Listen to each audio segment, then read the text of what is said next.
Today we will talk about probability and counting. Suppose we have the set script S, which denotes the sample space of an experiment with finitely many outcomes.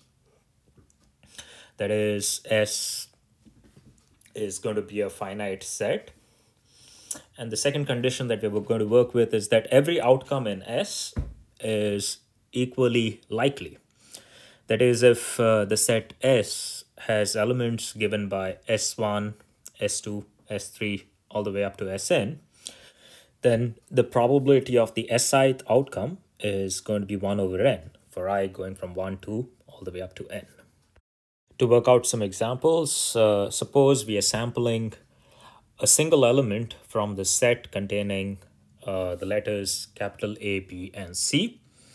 Then the sample space of this experiment is going to be the set containing A, B, and C, and the probability of choosing A will be 1 over 3, which is the same as choosing B, or the probability of choosing C.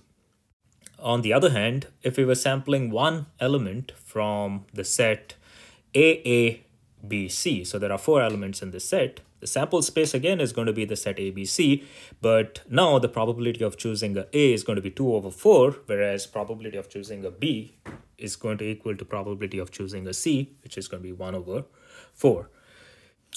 And as a result, we note that every outcome of this experiment is not equally likely. Now suppose S is a finite sample space and a subset A of S is an event. If every outcome in S is equally likely, then the probability of the event A occurring can be calculated as the number of elements inside A divided by the total number of elements inside the sample space. Okay, so N of A stands for the number of objects in A. We note that in the scenario where every outcome is equally likely, calculating probabilities is now the same as counting outcomes in a given event. So this is an elementary problem, however, not always easy. We next talk about counting, which begins with the fundamental theorem of counting.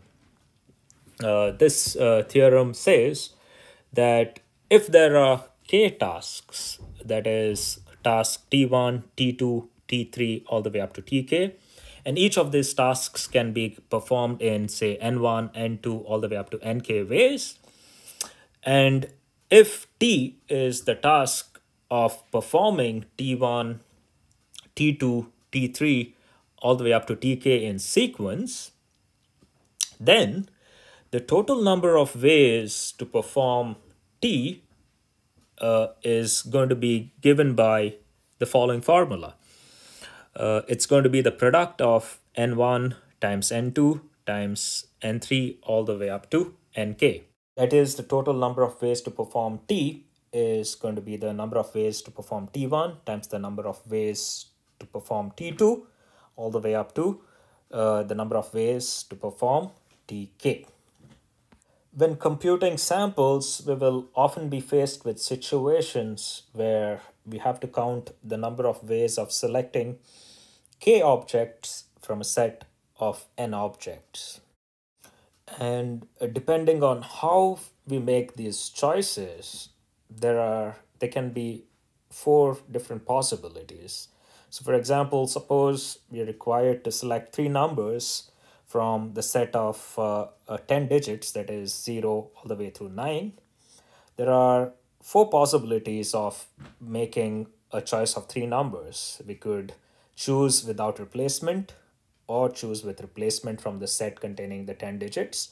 And additionally, we could require that these choices are ordered or unordered.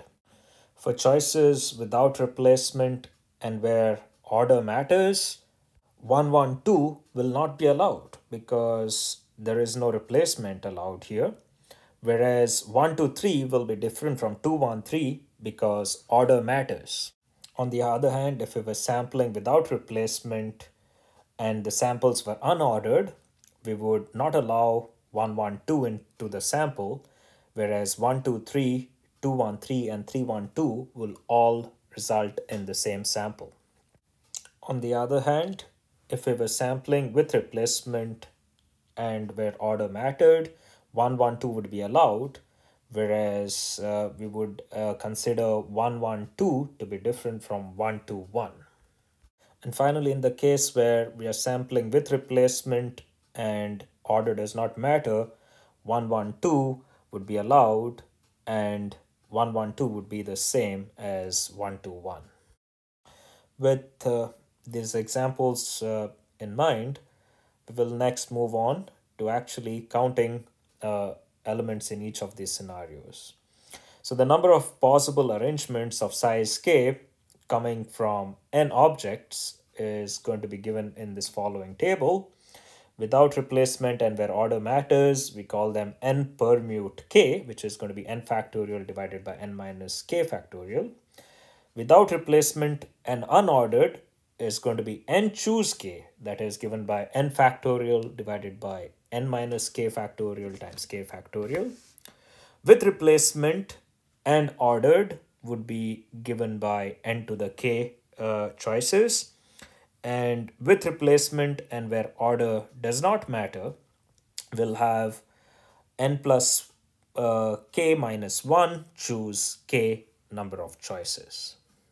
We will briefly prove these statements. The basic tool is going to be the fundamental theorem of counting. In the case where we are working with ordered without replacement, note that the task involves filling k spots. The first spot is going to be filled in n ways, the second spot in n minus 1 ways, the third spot in n minus 2 ways, all the way up to the kth spot, which will be filled in n minus k plus 1 ways.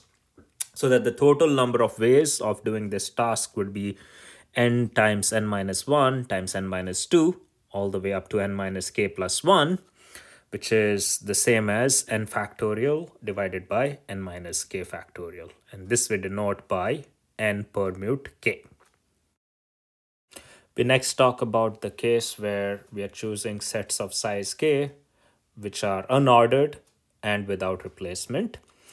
We will divide this into two steps. The first step being to choose k ordered arrangements, which can be achieved in n permute k ways, that is n factorial divided by n minus k factorial. And in step 2, we notice that each of these ordered arrangements can be rearranged amongst themselves in k factorial ways. To get rid of these repeats, we just divide out by k factorial, so that the total number of ways of choosing k unordered objects from n objects would be n permute k divided by k factorial, that is n factorial divided by n minus k factorial times k factorial. This is denoted by nck, or also called n choose k.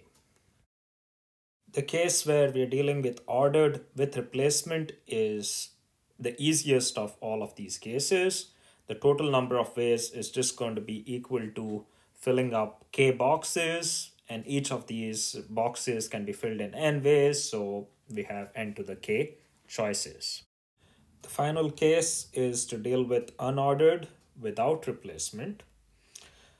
What we want to do is we want to find the number of unordered arrangements of size k from n objects, and this has to be achieved with replacement.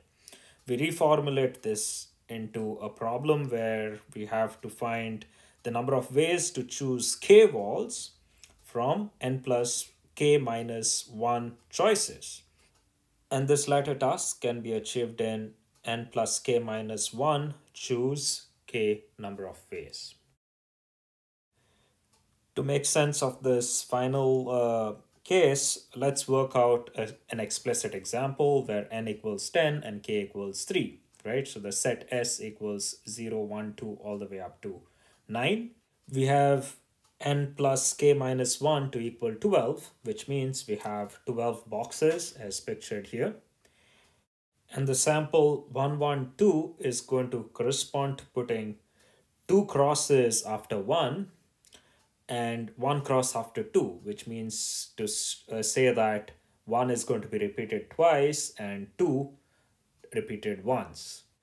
Beginning with crosses in the first positions would imply that we're talking about repeated 0, which means 007 is going to have 2 crosses in the first 2 positions and 1 cross after 7.